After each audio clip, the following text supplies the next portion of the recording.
Hello guys, DP classes में एक बार आप लोगों का फिर से स्वागत है। आज के इस वीडियो में हम देखेंगे क्लास 10th की प्रश्नावली 4.4 के जो प्रश्न नंबर 2 में जो है इबारती प्रश्न जो हमारे हैं, इनको हम जो है आज हल करेंगे। तो आपने जो है पिछला वीडियो आपने देख लिया होगा, उसमें जो है हमने इसके जो है क्वेश्चन फर्स्ट को जो है समझाया था। द्विघात समीकरण क्या होता है, गुणनखंड किस प्रकार करते हैं, इसके बारे में हमने समझाया था। तो ये वाले क्वेश्चन हमने करवाए थे। अब हम देखते हैं ये वाले जो है इबारती जो क्वेश्चन है हमारे भाषा वाले, उन्हें हम जो है हल करेंगे। तो यहाँ पर जो फर्स्ट नंबर हम क्वेश्चन देखते हैं, वीडियो स्टार्ट करने से पहले आप लोगों ने अभी तक हमारे चैनल को सब्सक्राइब नहीं किया तो सब्सक्राइब कर लें तथा साथ में बेल आइकन घंटी को दबाना ना भूलें और अपने दोस्तों के साथ शेयर करें। तो यहाँ पर जो है फर्स्ट नंबर हमारा जो क्वेश्चन है, दूसरे प्रश्न का फर्स्ट नंबर जो है यहाँ पर दिया गया है। एक आयताकार भूखंड का क्षेत्रफल 528 मीटर स्क्वायर है। क्षेत्र की लंबाई मीटरों में चौड़ाई के दोगुने से एक अधिक है। हमें भूखंड की लंबाई और चौड़ाई ज्ञात करनी है। तो यहाँ पर जो है इस क्वेश्चन को जो है, जो इबारती क्वेश्चन होते हैं उन्हें जो है 2 से 3 बार जरूर पढ़ें। 2 से 3 बार आप पढ़ेंगे तो आपके माइंड में जो है इस क्वेश्चन का जो है ऑटोमेटिक हल आ जाता है। तो यहाँ पर जो है इसे 3 बार पढ़ेंगे हम। 3 बार पढ़ने के बाद आपको देखना है, इसमें जो है समझ समझ कर पढ़ना है। तो यहाँ पर देखेंगे एक आयताकार भूखंड का क्षेत्रफल 528 मीटर स्क्वायर है। मतलब कि एक जो है आयताकार भूखंड है आयत के आकार का, उसका जो क्षेत्रफल 528 मीटर है। अब यहाँ पर देखते हैं क्षेत्र की लंबाई जो है, यहाँ पर बताया गया है कि क्षेत्र की लंबाई जो है उसकी चौड़ाई के दुगने से एक अधिक है। यानी कि जो है लंबाई जो है वह चौड़ाई के जो है दोगुने से एक अधिक है। तो यहाँ पर हम देखते हैं लंबाई और चौड़ाई का मान बता रहा है। तो यहाँ पर हम देखेंगे, यहाँ पर हम देखते हैं तो यहाँ पर जो है बताया गया है क्वेश्चन में एक आयताकार भूखंड का क्षेत्रफल। तो यहाँ पर हम बना देते हैं एक आयत। तो ये बता रहा है कि एक आयत है। आयत इस प्रकार का होता है, हम जानते हैं। इसकी जो है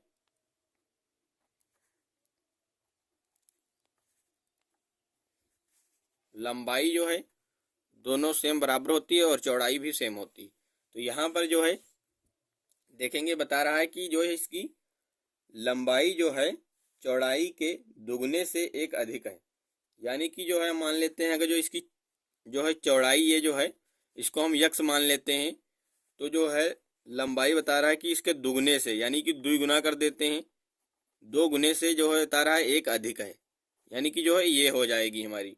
तो यहाँ पर हम लिखेंगे क्वेश्चन को हल करेंगे। तो यहाँ पर हम लिखेंगे प्रश्न दूसरे का फर्स्ट है। तो यहाँ पर हम लिखेंगे क्या, माना आयत की चौड़ाई, माना आयत की चौड़ाई। आयत की चौड़ाई हमने मान ली क्या है, यक्स है। अतः आयताकार भूखंड, आयताकार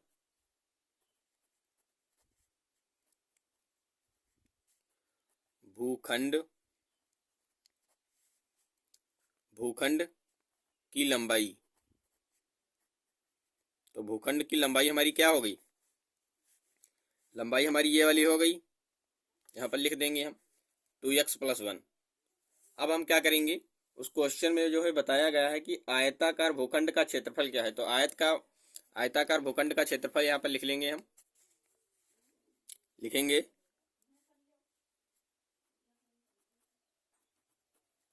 आयताकार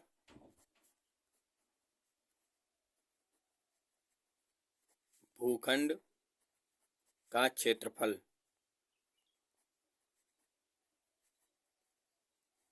अब यहाँ पर जो है क्षेत्रफल इसका दिया गया है, कितना दिया गया है देखते हैं, 528 दिया गया है। अब हम जानते हैं कि आयत का जो है क्षेत्रफल क्या होता है। आयत का क्षेत्रफल होता है लंबाई इंटू चौड़ाई। आयत का क्षेत्रफल हमारा क्या होता है, इस आयत का जो है क्षेत्रफल होता है लंबाई इंटू चौड़ाई। यानी कि जो इसकी लंबाई का गुणा जो है चौड़ाई से कर दें तो उसका जो है क्षेत्रफल हो जाता है, प्राप्त हो जाता है। तो यहाँ पर हम यही करेंगे, इसके जो है चौड़ाई, आयत की चौड़ाई और गुणे आयत की लंबाई कर देंगे। तो यहाँ पर चौड़ाई हमने लिया है x, और इसकी जो है लंबाई हमने कितनी ली है 2x+1, और बराबर में इसके क्या हो जाएगा 528। ठीक, तो यहाँ पर जो है अब x की जो है गुणा क्या कर देंगे, इसके अंदर कर देंगे, क्योंकि ये दोनों गुणे में। तो यहाँ पर जब x की हम गुणा अंदर करेंगे तो 2x² प्लस जब x की जो है गुणा 1 से होगी तो क्या प्राप्त हो जाएगा, x प्राप्त हो जाएगा। अब यहाँ पर बराबर में क्या है 528।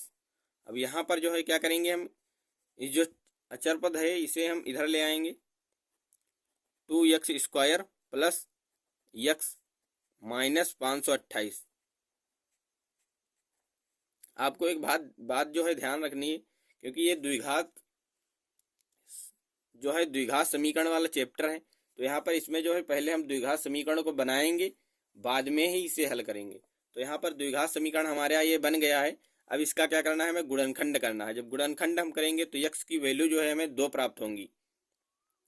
जब x की वैल्यू जो है 2 प्राप्त होंगी तो एक जो है आपकी जो है एक हो जाएगी लंबाई और दूसरी हो जाएगी चौड़ाई। अगर जो आपका मान जो है माइनस में आ रहा है तब भी जो इसे प्लस में ही मानेंगे, उसका प्लस ही जो है मान आएगा। तो यहाँ पर जो है हमने इसकी जो है क्वेश्चन आपको बता दी, क्वेश्चन किस प्रकार बनती है। क्योंकि अगर जो हम इसका जो है हल करेंगे तो यहाँ पर जो है ज़्यादा बड़ा क्वेश्चन हो जाएगा। तो यहाँ पर हम देखते हैं अगला क्वेश्चन,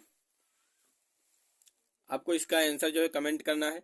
तो यहाँ पर जो हम देखते हैं अगला इसका क्वेश्चन क्या है हमारा, सेकंड नंबर हमारा क्वेश्चन जो है देखते हैं।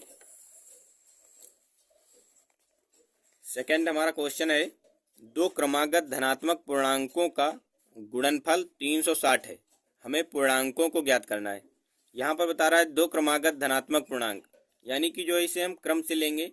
जैसे कि मान लेते हैं अगर जो हमने x लिया है तो उसका अगला जो है हम क्या लेंगे, धनात्मक पूर्णांक हो क्रम से हो तो x+1 हो जाएगा दूसरा। अगर जो हम पहला क्या मानेंगे x+1 मानेंगे तो दूसरा हम क्या करेंगे x+2 हो जाएगा। तो यहाँ पर जो इसी प्रकार का हमें जो है करना है। तो यहाँ पर हम देखेंगे क्या करना है, हमें देखते हैं। तो यहाँ पर जो है हम करते हैं दूसरे को हल। तो यहाँ पर बता रहा है दो क्रमागत धनात्मक पूर्णांक, तो यहाँ पर माना पहली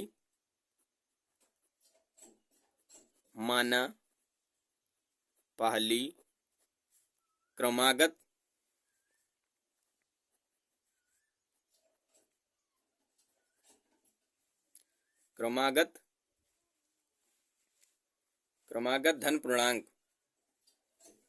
क्रमागत संख्या भी आप लिख सकते हैं। तो क्रमागत संख्या हमने मान ली x। अब जो है दूसरी हमारी क्या हो जाएगी, आप यहाँ पर y भी मान सकते हैं, a भी मान सकते हैं, b भी मान सकते हैं, कुछ भी मान सकते हैं, आपका जो मन कहे वो आप जो है मान सकते हैं। तो यहाँ पर जो है हमने माना है पहली क्रमागत संख्या x है तो दूसरी हो जाएगी, अतः दूसरी क्रमागत संख्या। तो दूसरी क्रमागत संख्या क्या हो जाएगी x+1, क्योंकि जो है क्वेश्चन में बता रहा है कि क्रमागत ही जो है हमें संख्याएं माननी है। तो क्रमागत क्या होती है, क्रम से चलना। तो यहाँ पर जो हमने x माना है तो दूसरी क्या हो जाएगी x+1। अगर जो हम इसे जो है x+1 मानते तो इसको हम क्या कर देते x+2 कर देते, बस ठीक इतना ही हम मानेंगे। अब हम क्या करेंगे, उसमें जो बताया गया है अगला जो है इनका जो है गुणनफल जो है 306 है। यानी कि जो है यहाँ पर लिखेंगे क्या, लिखेंगे दो क्रमागत धनात्मक पूर्णांकों का गुणनफल, यानी कि जो है इन संख्याओं का जो है गुणनफल लिखेंगे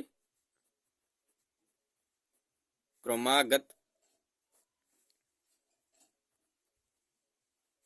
संख्याओं का गुणनफल। गुणनफल क्या हो जाएगा हमारा, दिया गया है 306। ठीक, अब यहाँ पर जो है इन्हें क्या कर देंगे, हम गुणे में कर देंगे क्योंकि गुणनफल है। तो यहाँ पर जो है पहली हमारी संख्या यक्स थी, इसका जो है गुणा हमें कर देना है दूसरी वाली संख्या से x+1 से। तो यहाँ पर जो है इसके बराबर में क्या हो जाएगा 306। तो यहाँ पर जो है हम अब इसे हल करेंगे तो x² प्लस यक्स हो जाएगा और बराबर में क्या है 306।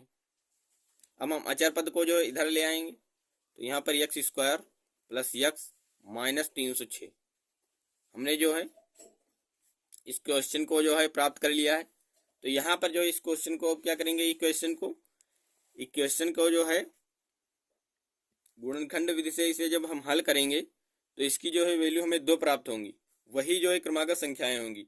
यक्स का मान जब आपको प्राप्त होगा, एक जो है प्लस का प्राप्त होगा, प्लस का जो है मान आपको क्या करना है, इस संख्या में रखना है।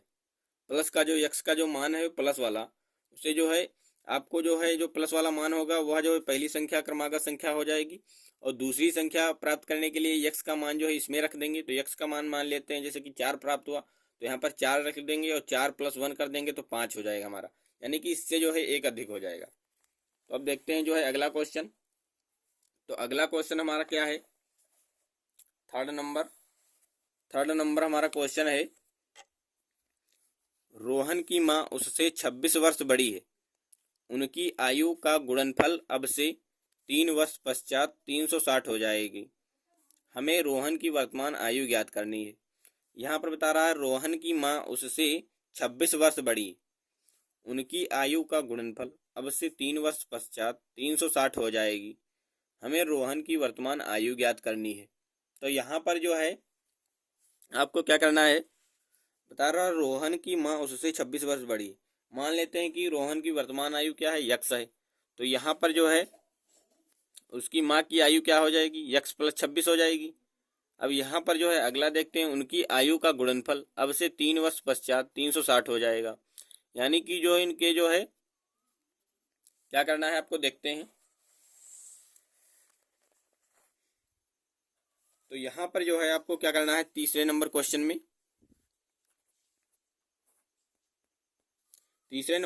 बता रहा है, पहला जो हम देखेंगे रोहन की माँ उससे 26 वर्ष बड़ी, यानी कि मान लेते हैं माना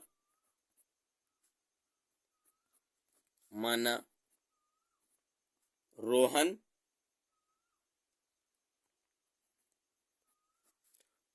की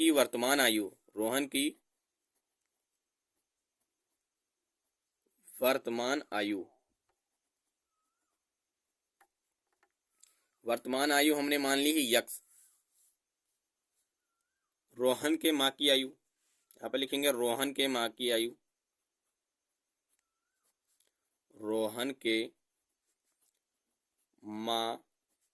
की वर्तमान आयु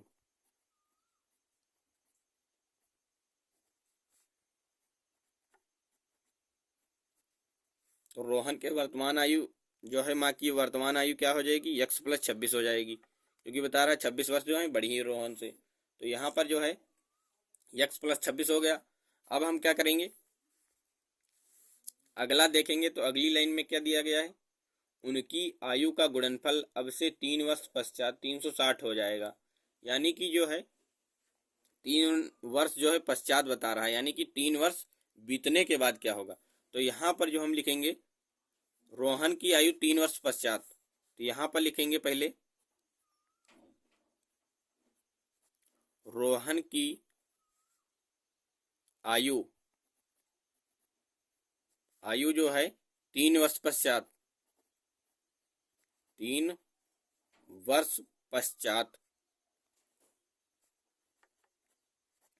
वर्ष पश्चात क्या हो जाएगी, जुड़ जाएगी, यानी कि 3 वर्ष बाद, यानी कि जो है 3 वर्ष जब बीत जाएंगे तो 3 वर्ष इसमें जोड़ लेंगे हम, यक्स + 3 हो जाएगा।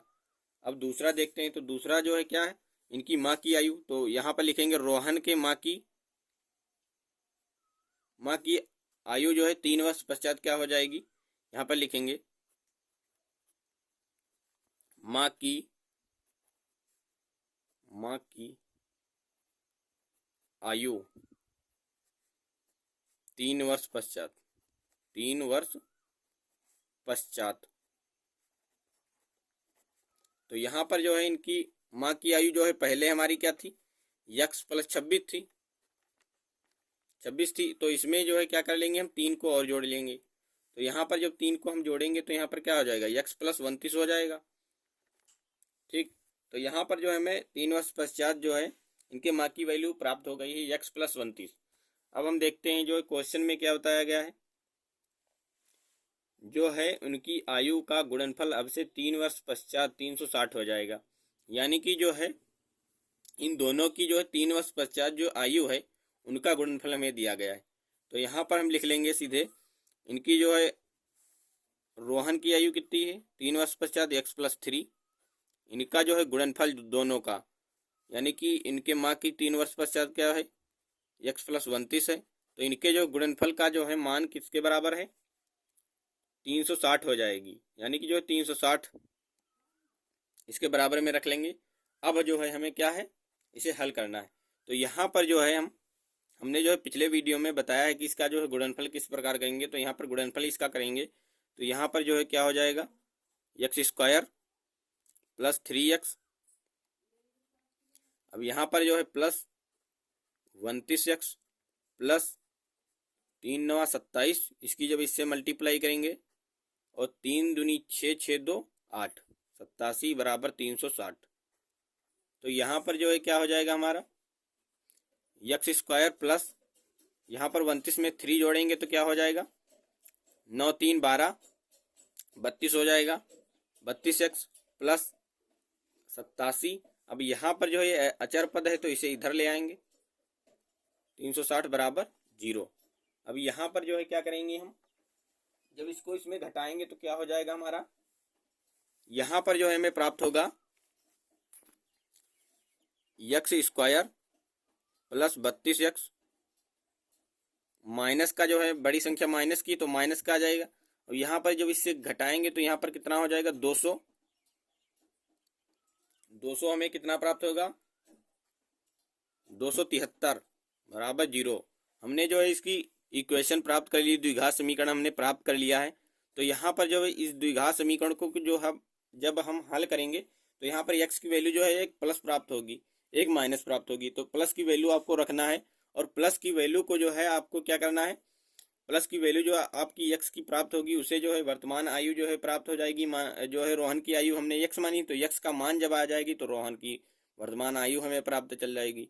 अब जो है जितनी आयु वर्तमान आयु जो है रोहन की आएगी, x का मान जो आएगा उसमें 26 और जोड़ देंगे तो क्या हो जाएगा, हमारी रोहन की माँ की आयु प्राप्त हो जाएगी। तो यहाँ पर जो है हम इस इक्वेशन को जो है प्राप्त कर लिया है। तो यहाँ पर आप लोगों को इसको जो है हल करना है गुणनखंड विधि से। तो यहाँ पर जो है दूसरी वैल्यू प्राप्त हो जाएगी, क्योंकि जो है वीडियो ज़्यादा बड़ा हो जाएगा इसलिए मैं हल नहीं कर रहा हूँ। तो अब हम देखते हैं इसका जो है अगला क्वेश्चन हमारा क्या है। तो अगला क्वेश्चन जो है देखते हैं। तो यहाँ पर जो है अगला क्वेश्चन जो है बता रहा है, एक रेलगाड़ी वाला है। तो यहाँ पर जो चौथा नंबर इसका जो है क्वेश्चन है, एक रेलगाड़ी 480 किलोमीटर की दूरी समान चाल से तय करती है। यहाँ पर बता रहा है कि एक रेलगाड़ी 480 किलोमीटर की दूरी समान चाल से तय करती है। यदि इसकी चाल 8 किलोमीटर हावर्स कम होती तो वह उसी दूरी को तय करने में 3 घंटे अधिक लेती। हमें रेलगाड़ी की चाल ज्ञात करनी है। तो यहाँ पर जो है क्या है, इसे एक बार और पढ़ेंगे। एक रेलगाड़ी 480 किलोमीटर की दूरी समान चाल से तय करती है। यदि इसकी चाल 8 किलोमीटर कम होती, 8 किलोमीटर प्रति हावर्स कम होती तो वह उसी दूरी को तय करने में 3 घंटे अधिक लेती। हमें रेलगाड़ी की चाल ज्ञात करनी है। तो यहाँ पर जो बता रहा है, एक रेलगाड़ी 480 किलोमीटर की दूरी समान चाल से तय करती, यानी कि अगर जो है रेलगाड़ी की जो चाल है यहाँ पर जो है समान है, यानी कि यक्स है, और दूरी भी क्या है, दूरी क्या है 480 किलोमीटर, यानी कि जो चाल जो चल रहा है वह समान ही चल रहा है। यानी कि उसे 480 किलोमीटर जाना है तो उसकी जो चाल क्या है, अगर जो 80 किलोमीटर प्रति हावर्स की स्पीड से जा रहा है तो वह जो है लगातार उसी स्पीड में वहाँ पर पहुँचेगा। तो यहाँ पर जो है ये बताया गया है पहले वाले ऑप्शन में। तो यहाँ पर हम मान लेते हैं कि इसकी जो है चाल क्या है, यक्स है। हमें चाल यहाँ पर ज्ञात करनी है, तो चाल को हम क्या मानेंगे, यक्स है। तो यहाँ पर जो है इसकी जो है चाल यक्स मान लेंगे। अब जो है चाल जब हमने यक्स मान ली तो यहाँ पर जो इसका जो है समय क्या हो जाएगा, चाल बराबर दूरी बटे समय होता है, हमारे जानते हैं।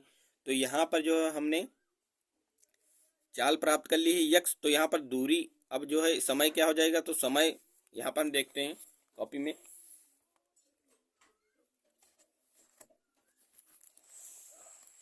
तो यहाँ पर जो है हमारा क्या हो जाएगा देखेंगे। तो यहाँ पर जो है हम क्या करेंगे, यहाँ पर लिखेंगे, क्या लिखेंगे, 4 नंबर क्वेश्चन है, लिखेंगे माना रेलगाड़ी की चाल, माना रेलगाड़ी की चाल, चाल हमने मान ली ही यक्स है। तो यहाँ पर जो है फर्स्ट लाइन में जो है बताया गया है एक रेलगाड़ी 480 किलोमीटर की दूरी समान चाल से तय करती। तो यहाँ पर जो है हम क्या कर लेंगे, चाल हमने मान ली है, तो यहाँ पर जो है क्या हो जाएगा, हमारा दूरी दी गई है, रेलगाड़ी की दूरी जो है कितनी, हमारी दूरी जो है कितनी चल रहा है, तो दूरी जो है हमारी क्या है, दी गई है 480 किलोमीटर। ठीक, तो यहाँ पर जो है दूरी 480 है। अब हम क्या करेंगे, यहाँ पर जो है लिखेंगे रेलगाड़ी द्वारा जो है 480 किलोमीटर जो दूरी तय की गई उसमें लगा समय, यानी कि जो है यहाँ पर लिखेंगे रेलगाड़ी द्वारा लगा समय, रेल गाड़ी द्वारा लगा समय। यहाँ पर जो है इसका समय क्या हो जाएगा, तो यहाँ पर हम जानते हैं कि चाल बराबर दूरी बटे समय होता है। चाल बराबर क्या होता है, दूरी बटे समय। तो यहाँ से जब हम समय का मान निकालेंगे तो समय हमारा जो है, हमने जो है समय हमें ज्ञात करना है यहाँ पर, तो समय क्या हो जाएगा, समय बराबर क्या हो जाएगा, समय बराबर हो जाएगा हमारा दूरी अपॉन में चाल, जितनी चाल होगी उतनी है हमारी, मतलब दूरी अपॉन चाल हो जाएगा। तो यहाँ पर समय हमें ज्ञात करना है, तो दूरी हमारी कितनी है, दूरी हमने मानी है ये जो है दूरी हमारी कितनी है, देखेंगे यहाँ पर। तो यहाँ पर जो है दूरी हमारी 480 है और चाल हमारी यक्स है। तो यहाँ पर लिखेंगे 480 और बटे में क्या लिख लेंगे, यक्स। तो यहाँ पर जो हमने समय ज्ञात कर लिया है, लगा इसमें समय 480 अपॉन यक्स है। ठीक, तो यहाँ पर जो लिखेंगे किलोमीटर प्रति हावर्स। ठीक, अब हम देखते हैं अगला। तो अगला क्या है, यदि इसकी चाल 8 किलोमीटर हावर्स कम होती तो वह उसी दूरी को तय करने में 3 घंटे अधिक लेती। हमें रेलगाड़ी की चाल याद करनी। तो यहाँ पर जो हम देखते हैं अगला जो है इसका क्या है, बता रहा है अगर जो इसकी चाल जो है 8 किलोमीटर कम हो जाती, यानी कि जो है 8 किलोमीटर चाल जो है दूसरे उसमें बता रहा है कि चाल इसकी जो है 8 किलोमीटर कम कर दी जाती। तो यहाँ पर लिखेंगे 8 किलोमीटर 8 किलोमीटर हावर्स चाल कम करने पर, चाल कम करने पर। तो यहाँ पर जो है हमारा क्या हो जाएगा,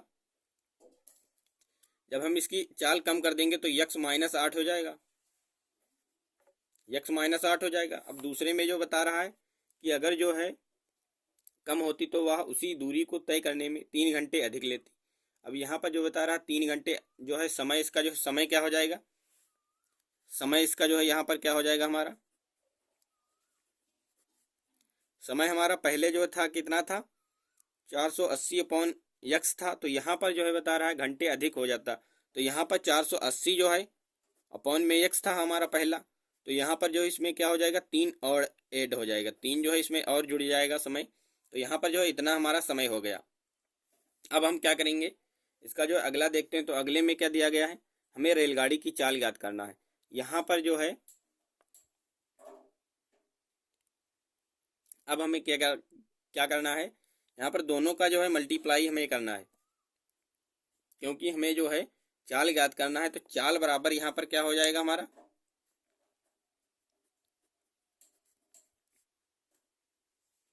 चाल बराबर दूरी बट्टी समय। अब यहाँ पर जो है लिखेंगे इधर चाल और गुणे में समय, बराबर में क्या हो जाएगा हमारा दूरी। तो यहाँ पर दूरी भी हमें मालूम है, दूरी कितनी हमारी है 480, दूरी तो समान ही रहेगी 480। और समय हमारा, चाल हमारी कितनी हो गई है, चाल हमारी जो है हो गई है, चाल हमारी है यक्स माइनस 8।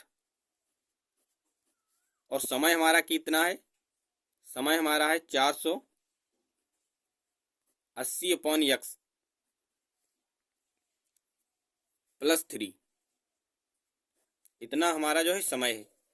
तो यहाँ पर जो है हम इसे हल करेंगे, तो यहाँ पर जब हम इसे हल करेंगे तो कितना हो जाएगा हमारा, यक्स की मल्टीप्लाई इससे करेंगे पहले। तो जब यक्स की मल्टीप्लाई इससे करेंगे तो 480 अपॉन यक्स है, जो इसमें गुणा करेंगे यक्स की तो यक्स गुणे में आ जाएगा। अब यहाँ पर जो है अगला फिर हल करेंगे तो यहाँ पर 3x हो जाएगा। अब 8 की मल्टीप्लाई इससे करेंगे तो क्या हो जाएगा, यहाँ पर जो है हमारा आ जाएगा माइनस का 0 चरवट 32, और यहाँ पर 8 चक्कू 8 अठैया 64 होता, तो यहाँ पर 4 आ जाएगा, हासिल लगेगा 6, और 8 चक्कू 32 और 32 6 38 हो जाएगा हमारा। तो यहाँ पर 3840 हो जाएगा। अपॉन में क्या हो जाएगा, यक्स ही रहेगा, और प्लस माइनस हो जाएगा, यहाँ पर प्लस माइनस माइनस, और 8 त्रिक 24 हो जाएगा, और बराबर में कितना हो जाएगा 480। अब हम क्या करेंगे, यक्स से यक्स कट जाएगा यहाँ पर, तो यहाँ पर जो है हमारा जो है मान क्या आ जाएगा हमारा, देखेंगे